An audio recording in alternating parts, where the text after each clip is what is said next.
Forgotten Pain. The Vanishing Code. Chapter 1: The Quiet Cottage. Panter, a reclusive programmer, lived alone in a secluded cottage deep in the woods. Her blonde hair was always tied back, her eyes constantly scanning code on the screens that lit up her home. She rarely left, consumed by her work and the isolation that had crept into her life. Outside, nature thrived, but inside, the air was heavy with silence. Panter had hired servants who attended to her needs, all of them dressed in identical uniforms. Their movements were mechanical, their faces emotionless. Panter gave them small doses of a drug she had created, a cocktail that helped them forget everything. Chapter 2: The Vanishing Girls. Panter had secrets. Despite her loneliness, she helped young women who had come to her in desperation. These women, like Panter, suffered from adenomyosis, a painful condition that had left them broken, both physically and mentally. The local authorities had written off their disappearances as voluntary, dismissing their stories of pain. But Panter knew better. She offered them a place to rest, hidden from the world. Her cottage became a sanctuary for those who were lost, though many who entered were never seen again.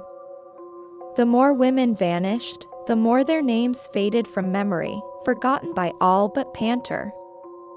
Chapter 3: The Servants' Silence. The servants in Panter's cottage were not like others. They had once been women who sought her help, but something in their eyes was now hollow. Every morning, they took their medication, a routine that stripped them of memories, thoughts, and fears. They didn't question Panter's orders, they simply obeyed. They didn't remember who they had been or what had brought them to the cottage. They only knew how to serve. Panter watched them carefully, guilt gnawing at her, but she justified it as necessary. Forgetting was the only way to escape the agony of adenomyosis, the only cure she could offer. Chapter 4: The Isolation. Panter rarely ventured outside her cottage, preferring the safety and solitude of her digital world. Coding had become her life, a way to numb the relentless pain of her own condition. The forest surrounding her cottage felt like a wall, keeping her trapped inside. Yet, she had no desire to leave. Over the years, Panter had built a digital empire, solving problems from afar. Despite her success, the loneliness was overwhelming. She longed for connection but found solace only in helping others who suffered as she did. The price of this help, however, was much higher than her visitors realized. Chapter 5: The First Visitor. One rainy evening, a young woman named Alara arrived at Panter's doorstep, drenched and shivering.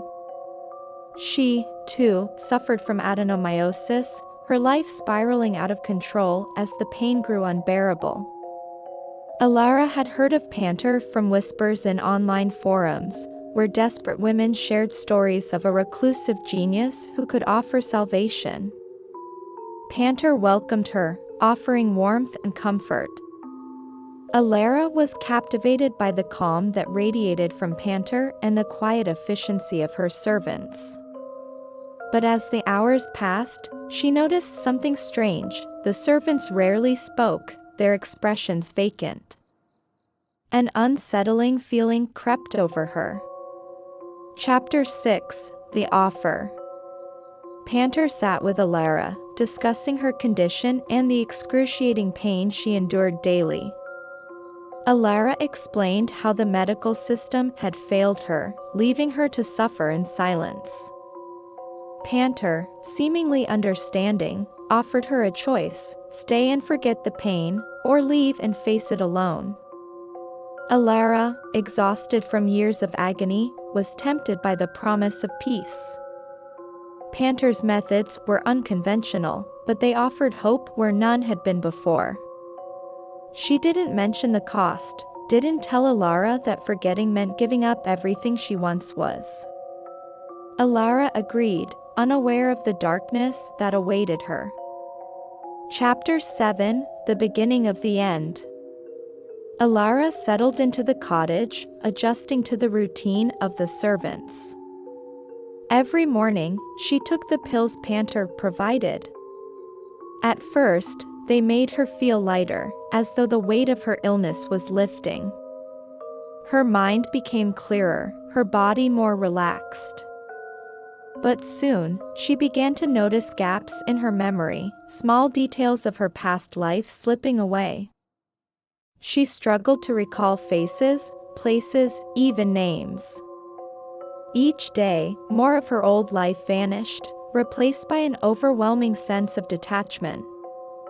Panter watched her closely, knowing this was the only way to truly free Alara from her suffering. Chapter 8: The Vanishing Mind. Alara's transformation was almost complete. Her thoughts became a haze, her memories scattered and broken. She moved through the cottage like a ghost, following the commands of Panter and blending into the silent world of the other servants. Panter knew this was what had to be done. To free these women from their pain, she had to erase their memories, their very essence. Panter had done it so many times before, but each time it left her with an unsettling emptiness. She watched Alara fade, the girl's personality dissolving until she was just another obedient figure in the house. Chapter 9: The Ghosts of the Past. Panter's guilt began to haunt her. At night, as she tried to sleep, she heard the faint echoes of the women she had helped, their voices calling out from the corners of her mind. The forest outside her cottage seemed to whisper their names, reminding her of the lives she had taken. Although she believed she was doing the right thing, a part of her wondered if she had crossed a line. Her own pain was still there, gnawing at her insides, reminding her of the very thing she had tried to escape. The more women she has saved, the more her own torment grew. Chapter 10: A New Arrival. Just as Panter's guilt reached its peak, another woman arrived. Her name was Sarah, and like the others, she was desperate for a solution to her adenomyosis. But Sarah was different. She was skeptical, suspicious of Panter's methods. She had heard rumors about the disappearing women, and while she was in agony, she wasn't willing to lose herself so easily. Panter welcomed her, but Sarah's guarded nature made her wary. She asked too many questions, observed the silent servants, and sensed that something was deeply wrong in the cottage. Panter knew Sarah would be a challenge, but she had a plan. Chapter 11: The Watchful Eye. Sarah watched the interactions between Panter and the servants, noticing how the women moved through their tasks with robotic precision. Something about the uniformity of it all unnerved her. The blank stares, the lack of communication, everything felt wrong. Panter seemed too calm, too controlled, as if she were hiding something beneath her cold exterior. Sarah decided to stay for a few days, but she kept her guard up.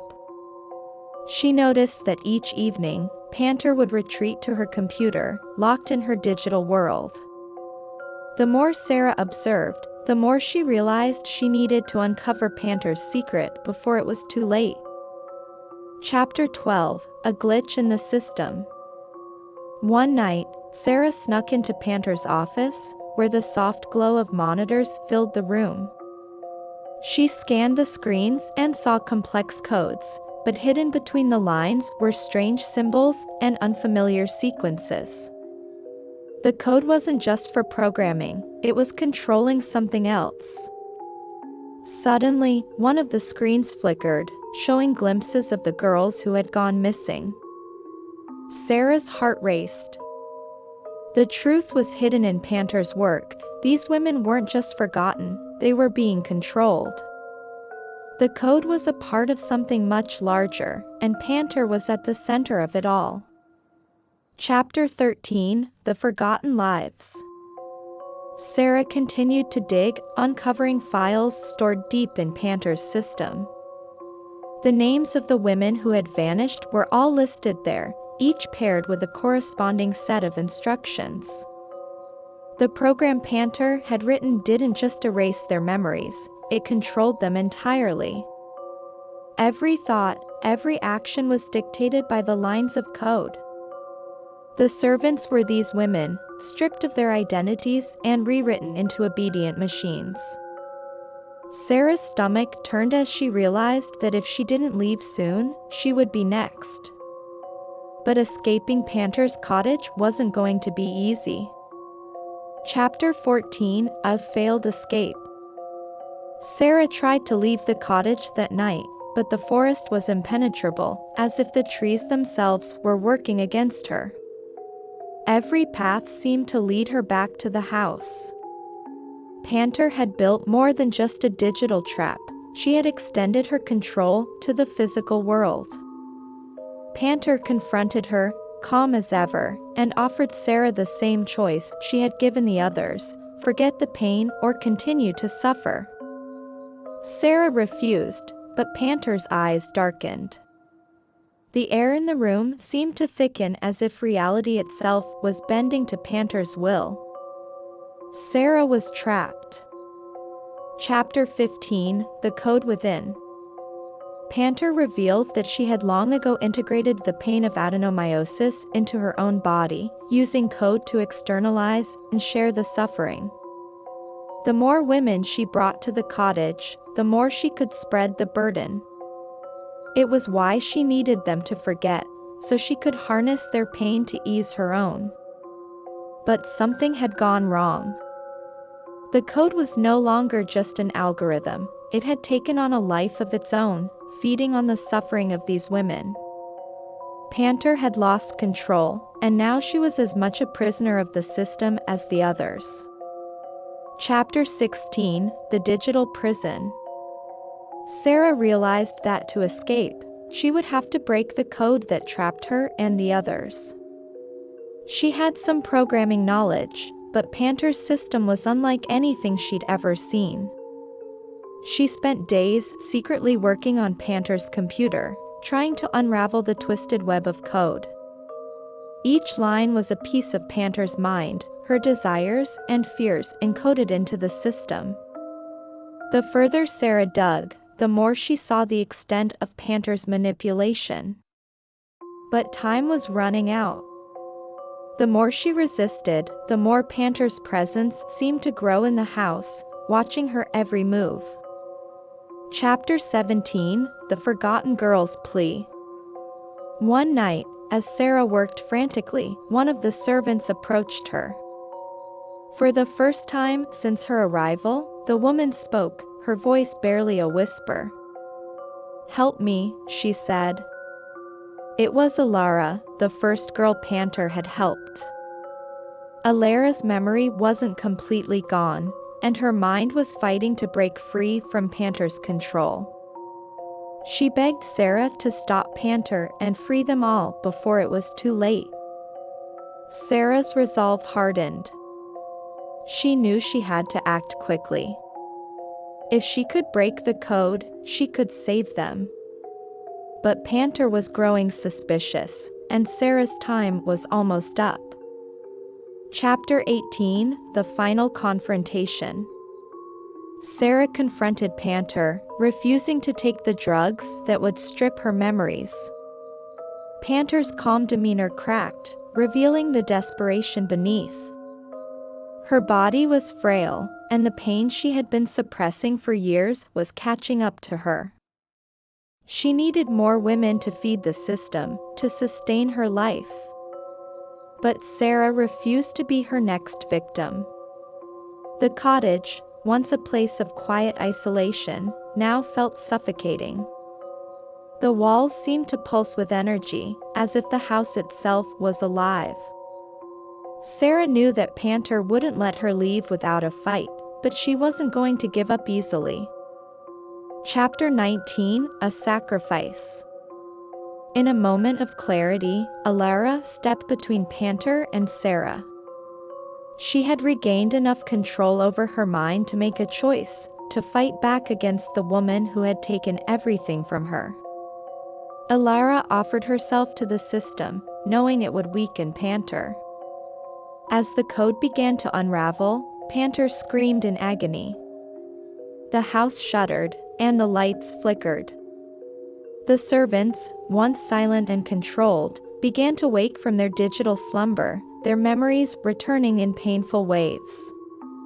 Panter's control was breaking, and Sarah saw her chance to finally escape. Chapter 20, The Collapse. With Alara's sacrifice, the code that controlled the women began to crumble. The servants, now remembering who they were, fled the cottage, their minds free at last. Sarah watched as the house itself seemed to collapse in on itself, the twisted reality Panter had created falling apart. Panter, broken and weakened, could do nothing but watch as her world disintegrated.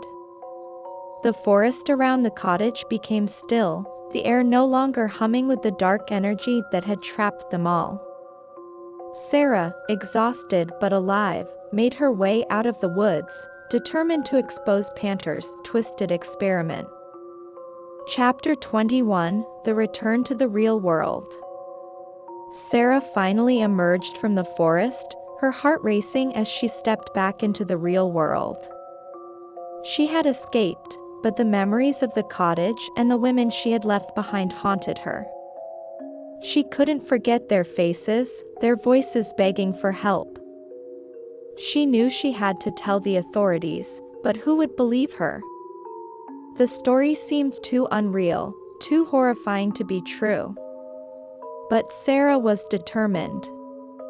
She had survived, and now it was time to make sure no one else fell into Panter's trap. But as she walked away, she felt a strange pull, as if the forest was still watching her. Chapter 22, The Haunting Reminder. Back in her normal life, Sarah tried to move on, but she couldn't escape the feeling that Panter's influence still lingered.